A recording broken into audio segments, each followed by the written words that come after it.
Hello, my lovely listeners. I'm Dr. Mary Barson. And I'm Dr. Lucy Burns. Welcome to this episode of Real Health and Weight Loss. Good morning, lovely listeners, beautiful friends. Welcome to another episode of our podcast. And I am joined, as often, with the fabulous Dr. Mary Barson. Hello, gorgeous girl. Hi, Dr. Lucy. I'm having a good day. Right now, I've got a whole lot of lots and lots of baby movements in my belly. And it's like, it's cool.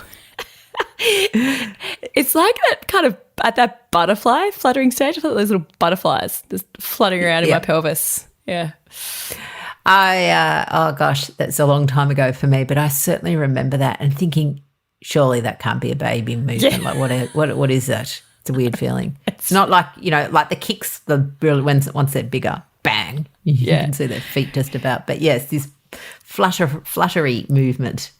It's weird. It's like kind of like someone's doing the dishes in my tummy. It's very strange, but also quite beautiful. And exciting. How many weeks are you? When we're recording this right now, I'm 19. Wonderful. Wonderful. So by the time it comes to air, probably about 23. Brilliant. Something like that. Brilliant. Yeah. Yep. Wonderful. We have got a fabulous topic this week that is something we work through with our members frequently because, as you know, we love the idea that food freedom and your ability to lose weight permanently is 95% mindset. 4% what you eat and 1% exercise. Something along those lines. Again, we're not fixed in those ratios. So mindset, which is not willpower, is something we love talking about. And so this morning we wanted to talk about an old concept. Well, not that old, but, a concept formed by a psychologist called Carol Dweck back in 2013, fixed mindset versus growth mindset. And we thought we'd chat about that, chew the fat about it, and pull it apart for you. Yes, growth mindset is key to pretty much all of the mindset work that we do with our beautiful people, with our patients and our clients in our coaching programs and in our memberships. And as you mentioned, honestly, permanent weight loss is almost all mindset. It's really important that you heal your metabolism with the low-carb real food, and it's delicious food. It fills you up. It's lovely. It's a great way to live your life. And you need to address all the stories in your head around emotional eating, around needing sweet foods, around needing snacks, around the vital importance of daily eating bread in order to be able to do it. So mindset is everything. And it's an old adage, but it's really true. If nothing changes, then nothing changes. And so much of what we do, and so much of what I love doing, is helping people change their thoughts and change their mindset. Absolutely. And I think that's one of the key things is that mindset is a dynamic process. It's not, and I mean, here we are talking about fixed and growth mindset. It's not fixed. You can change your mindset whenever you want to. It's sometimes about learning and becoming even aware. Like, so many moments occur where the penny drops for people where they go, I didn't even realize that I kept thinking this same thought and that's what was stopping me. When people find something hard, and they feel that it's too hard, then often that's a mindset thing. So, I mean, I'm not talking about, climbing Mount Everest. Like, there's no way. It doesn't matter how great my mindset is. I cannot climb Mount Everest. So we've got to be realistic. But for a lot of people, it might be that they go, this way of eating's too hard because, all you eat is eggs and avocado. I mean, we've heard that fairly often. And it's like, interesting. Yeah, and encouraging people to challenge their thoughts and also just encouraging people to realise that they can challenge your thoughts. That's all growth mindset. You can change your thoughts And by embracing a growth mindset, it becomes much easier. Lucy, I reckon we could give some examples of things that we encourage our beautiful, beautiful members to do, and things that we encourage you, beautiful listeners, to do to, empower you to really reclaim your health. We encourage people to let go of things like, white bread for breakfast every day, or any bread for breakfast every day. And we encourage people to start things like meditation and improve sleep habits, and even things like food journaling, which can be quite challenging initially for people. Let's give some examples, I suppose, some broad examples of how fixed mindset comes up when it comes to change, and how people can be empowered to bust through. Yeah. So one of the things that is important to know is that in any aspect of change, most of us will have some level of resistance. And that's normal, because our brain doesn't like change. It just likes the same thing. It likes doing the same thing. And when we talk to it about changing, it will often go, oh, I don't think so.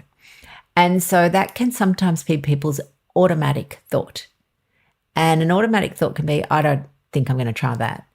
So we have this, say, with journaling. People go, oh, no, that's not for me. Or, oh, I've tried it, but I just can't do it. Or, oh, look, I gave it a go, but I just can't stick to it. And it's really interesting to challenge yourself on why that might be. It doesn't mean that you may ultimately go on and do journaling. Okay, it's the outcome sort of not relevant, but it's the process in which you arrive at that decision that is interesting. So keeping it, we love to say to people, keep an open mind, because Mary's right, nothing changes if nothing changes. Or my other favourite, if you always do what you've always done, you'll always get what you've always got. So if you want to change the way your body is feeling at the moment, if you want to change your, metabolic health, you may have to do, well, not may, you will absolutely have to do something differently. Let's take a moment, perhaps, to maybe put some definitions out there about what we're talking about when we talk about a fixed mindset and what we mean by a growth mindset. And I love that you said that it's not a static state. Depending on how much sleep I've had and how stressed I am, in any one particular moment, I could be a little bit more fixed or a little bit more growth, even just day to day. So it's not a static thing unless you really believe it is, unless you really keep yourself stuck in the fixed mindset. So, which is ironically the absolute definition of a fixed mindset. Exactly, isn't it? You can be fixed in a fixed mindset, but you can also be unfixed in a fixed mindset. I take holidays over in a fixed mindset if I'm having a bad day. For example, I think most people do. So basically, it's the growth mindset is this fundamental belief that you can get better, that you can change, that what you believe now, what you've got now, what you can do now isn't what you're always going to have. So it's this idea with skills that someone with a growth mindset really does believe that they can gain new skills. It might take some work, it might take some practice, but it is possible to improve.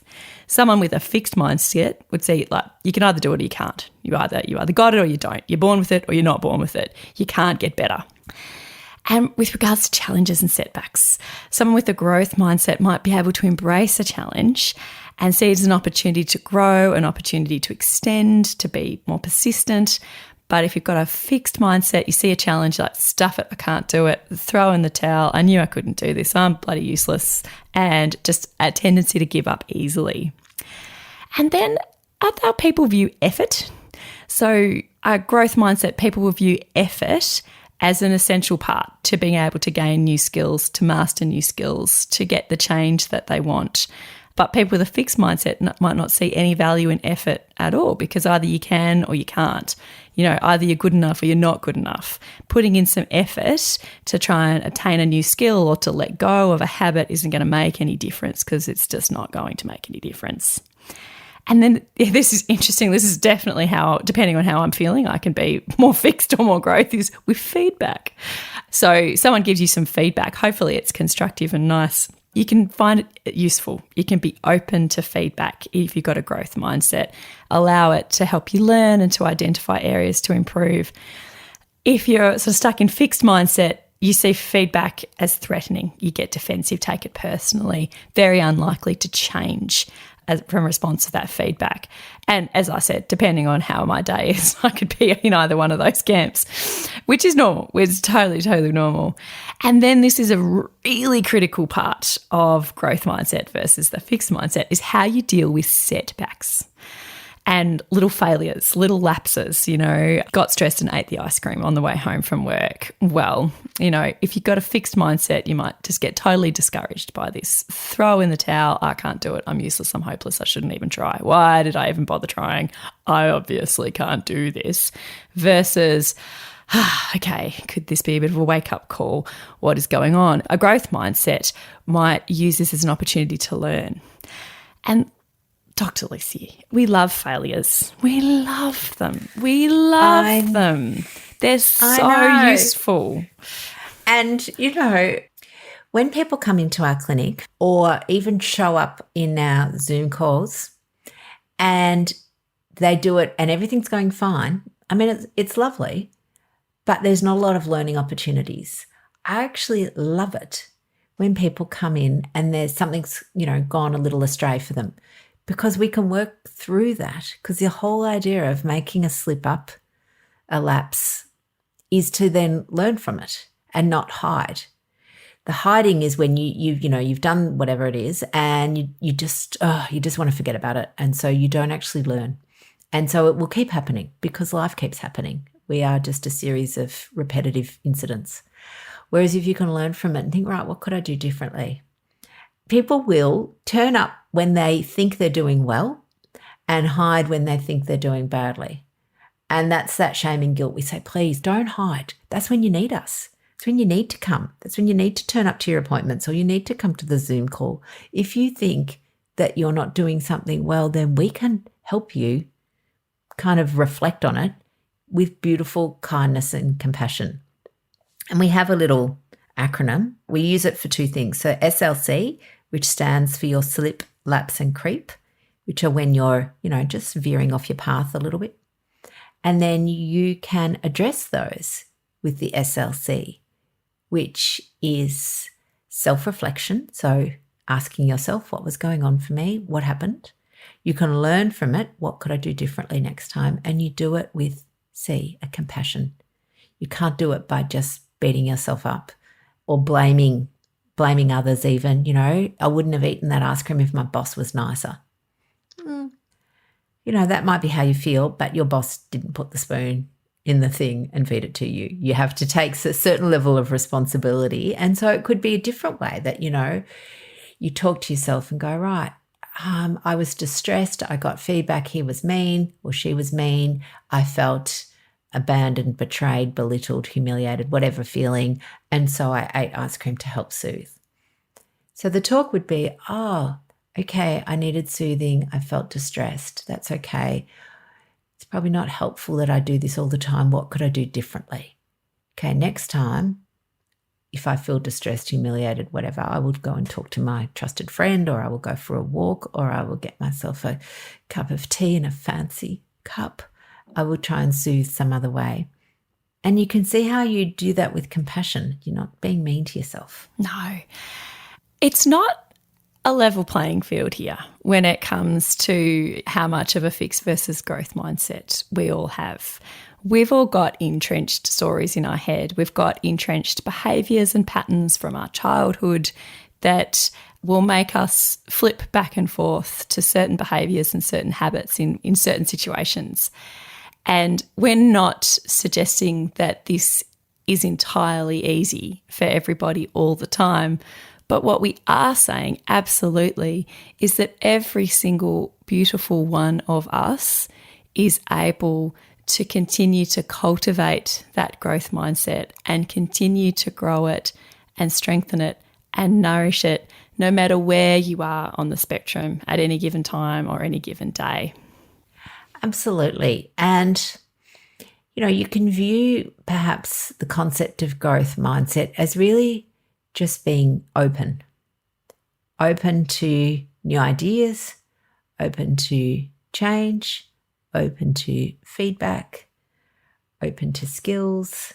If you try and approach things with this concept of being open, and that doesn't mean that you're going to accept it, okay? You know, being open doesn't mean that you suddenly accepting everything that comes along. That we call that gullible. We wouldn't do that. But it's just the idea that you're going to keep an open mind before you make your decision. So you then have a bit of a pause, or, I guess some reflection, and recognize that sometimes we're closed because of previous beliefs. Yes.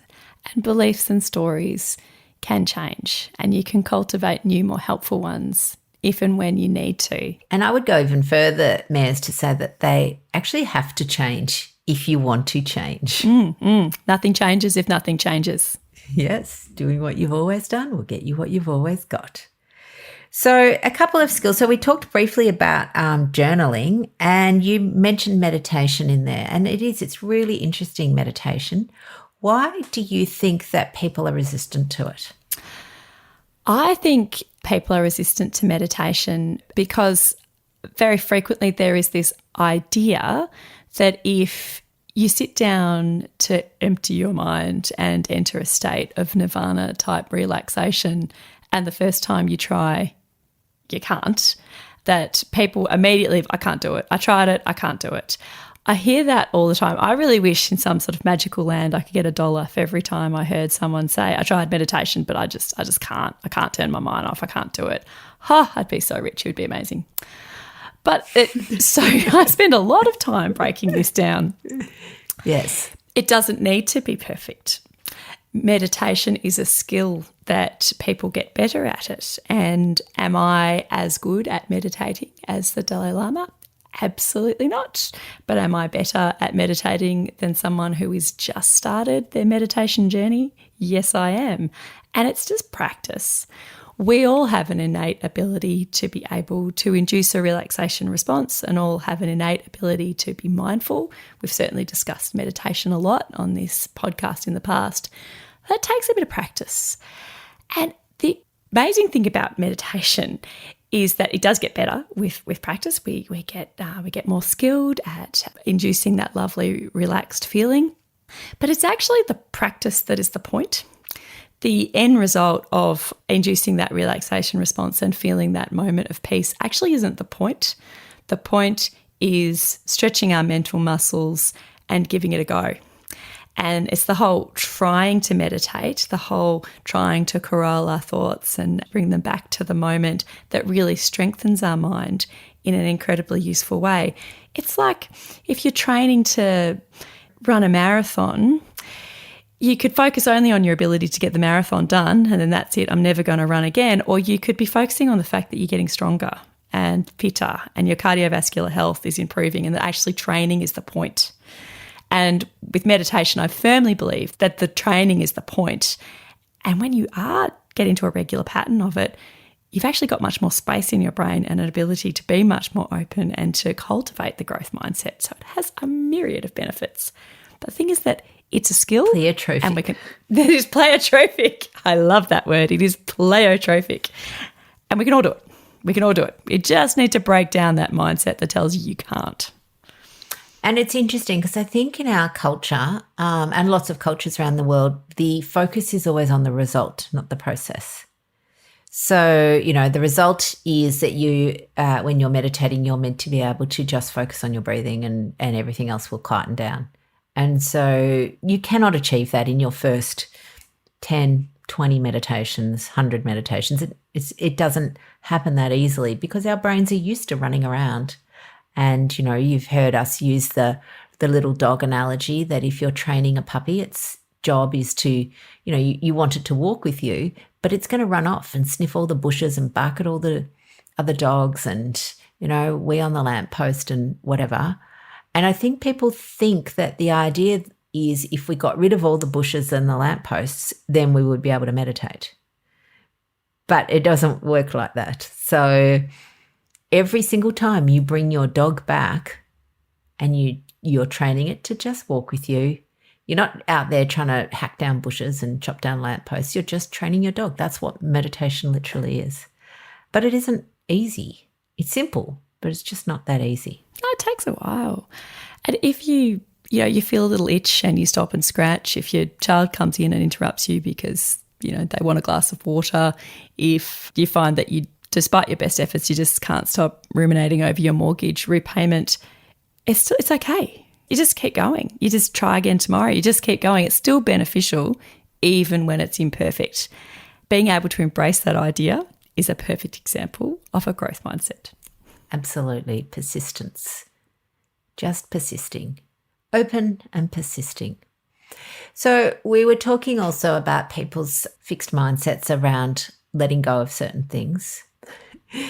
There's a couple, but I reckon bread. Now, again, if you want $1 for everyone who wants meditating, I want $1 for everyone who says, oh, I can't give up my bread. It's an interesting, so that turn of phrase for a start, I can't give up my bread.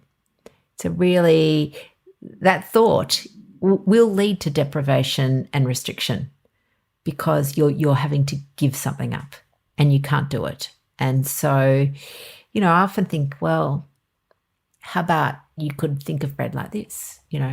Bread is savoury sugar. Bread puts my blood glucose up. Bread is an unhelpful food for me.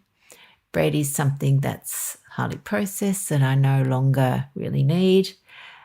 And in fact, if you think about a slice of bread by itself, like particularly white bread, just sitting there, it's tasteless. It really is.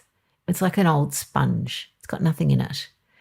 And so for me, I now go, actually, I don't know why the reason I thought bread was good, and this is literally the reason, was it was quick and easy. I could make peanut butter toast, in 5 minutes.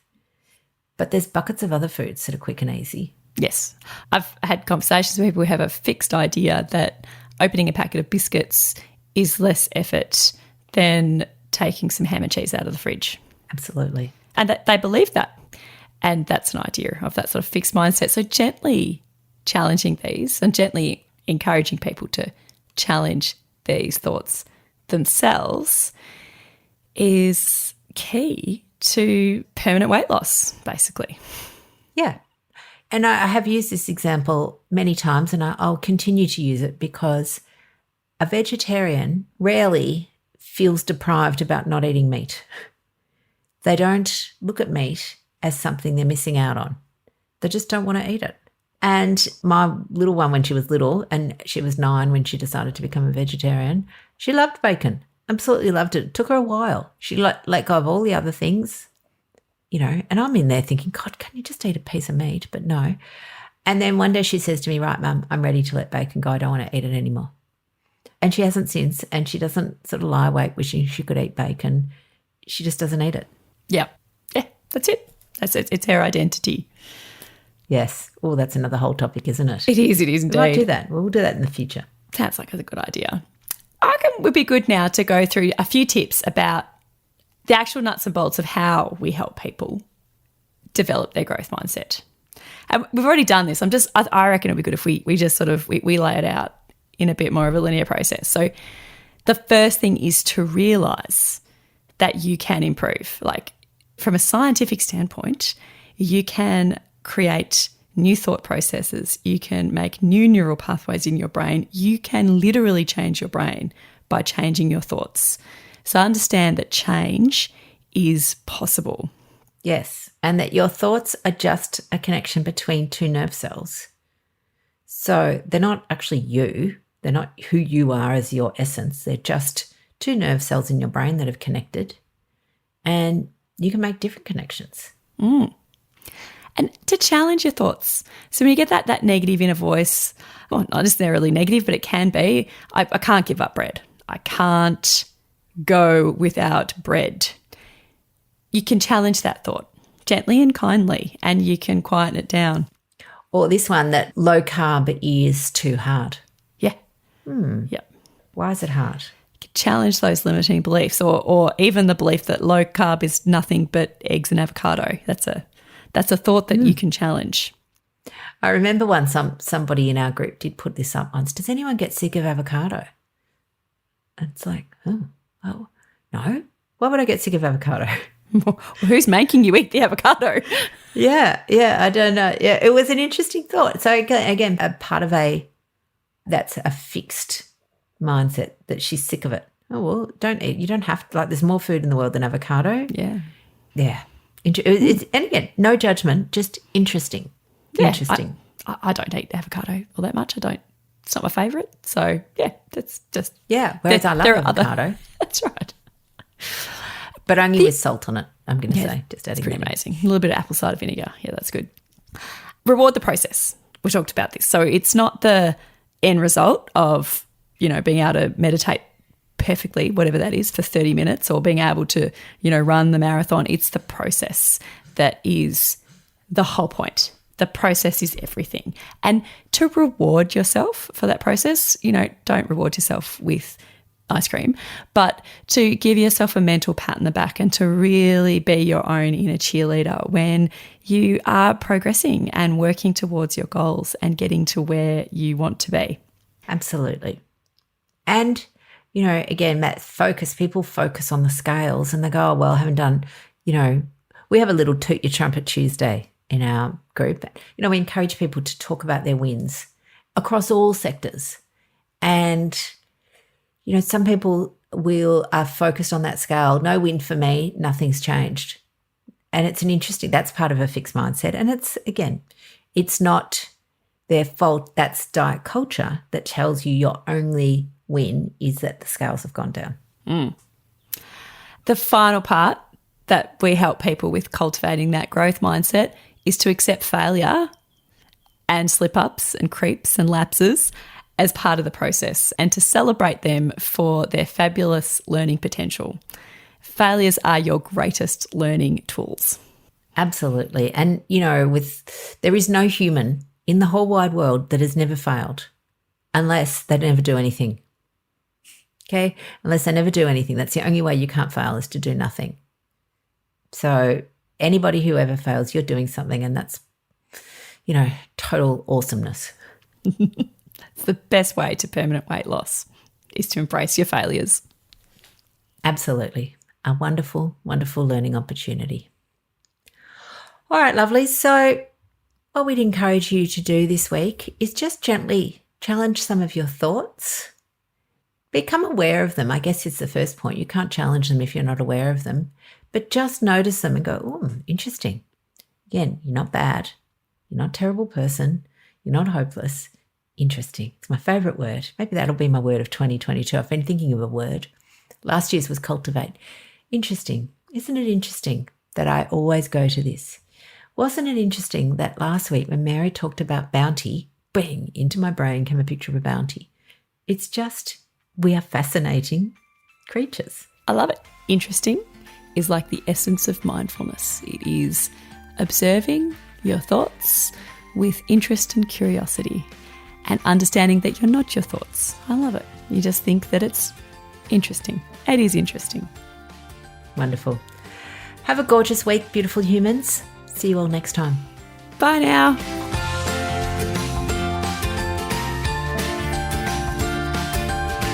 So, my lovely listeners, that ends this episode of Real Health and Weight Loss. I'm Dr. Lucy Burns. And I'm Dr. Mary Barson.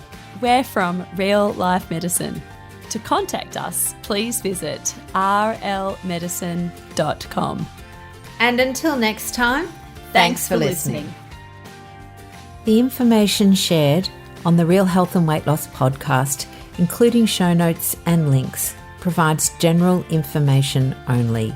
It is not a substitute, nor is it intended to provide individualized medical advice, diagnosis, or treatment, nor can it be construed as such. Please consult your doctor for any medical concerns.